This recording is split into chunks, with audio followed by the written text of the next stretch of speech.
Hi hello, நான் உங்கள் சாய். இன்றைக்கி டிஎன்பிஎஸ்சி குரூப் 1 தேர்வில் தமிழகத்தில் முதலிடம் பெற்றுள்ள மாணவி கதிர்ச்செல்வி அவங்கள பற்றி தான் நம்ம பேச போகிறோம்.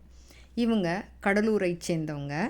அப்பா விவசாயி, தம்பி என்ஜினியரிங் முடிச்சுட்டு வேலையில் இருக்காங்க. அம்மா ஹோம் மேக்கர். 2019 கல்லூரி படிப்பை முடித்துவிட்டு அண்ணாமலை யூனிவர்சிட்டியில் ஜாயின் பண்ணாங்க. வேளாண் பட்டப்படிப்பு படித்தாங்க, அதுவும் முடித்தாங்க. இப்போ அவங்களுக்கு 27 வயசாகுது. யூபிஎஸ்சி எக்ஸாம் தான் படிக்கணும்னு திட்டமிட்டாங்களாம். ஆனால் அது ஒரு லாங் ப்ராசஸ். அப்புறம் சீக்கிரமாக கல்யாணம் பண்ணி கொடுக்கணும் அப்படின்லாம் வீடுகளில் தொந்தரவு பண்ண ஆரம்பிச்சிருவாங்க. நம்ம ஏதாவது சாதிக்கணும் அப்படின்னு நினச்சாங்க.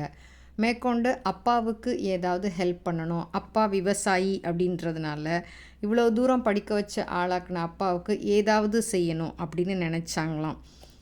நம்மளும் முன்னேறணும், சாதிக்கணும் அப்படின்னு நினைக்கும்போது தான் அவங்களுக்கு டிஎன்பிஎஸ்சி எக்ஸாம் எழுதுனா என்ன அப்படின்னு தோணுச்சான்.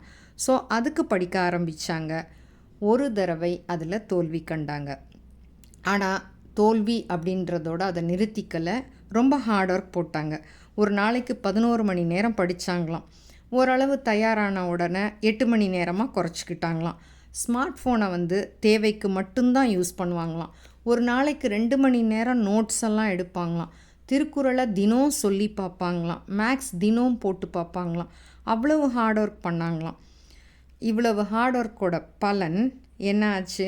இன்றைக்கி டிஎன்பிஎஸ்சி எக்ஸாமில் தமிழகத்தின் முதலிடம் அப்படிங்கும்போது எவ்வளோ ஒரு சந்தோஷமாக இருக்கும் பாருங்கள். அவங்க அம்மா அப்பா உடல் அளவில் நிறைய சப்போர்ட் பண்ணாங்களாம். ஃபினான்ஷியலாக அவங்க தம்பி சப்போர்ட் பண்ணாராம். ஸோ குடும்பமே சப்போர்ட் பண்ணியிருக்கு. மேற்கொண்டு அந்த ஊரே அவங்களுக்காக ரொம்ப சப்போர்ட் பண்ணியிருக்கான். இவங்க ஃபஸ்ட்டு வந்தவுடனே ஊரே வெற்றி கூக்குரலிட்டு சந்தோஷப்பட்டிருக்காங்க. மாலை மரியாதையுடன் இவங்கள வரவேற்றிருக்கிறாங்க. இவங்க என்ன சொல்கிறாங்கன்னா, என்னோடய வெற்றிக்கு காரணம் என்னோடய பேரண்ட்ஸ் ஃபஸ்ட்டு, அதுக்கப்புறம் என்னோடய ஹார்ட் ஒர்க் அண்ட் டெடிக்கேஷன் தான் அப்படின்னு சொல்கிறாங்க. ஒரு தடவை போயிடுச்சே அப்படின்னு நான் வருத்தப்பட்டு உட்காந்துருந்தேன்னா இன்றைக்கி டாப்பராக இருக்க முடியாது. தோல்வி அப்படின்றது வெற்றிக்கான அடிக்கல் படிக்கல் அப்படின்னு சொல்கிறாங்க.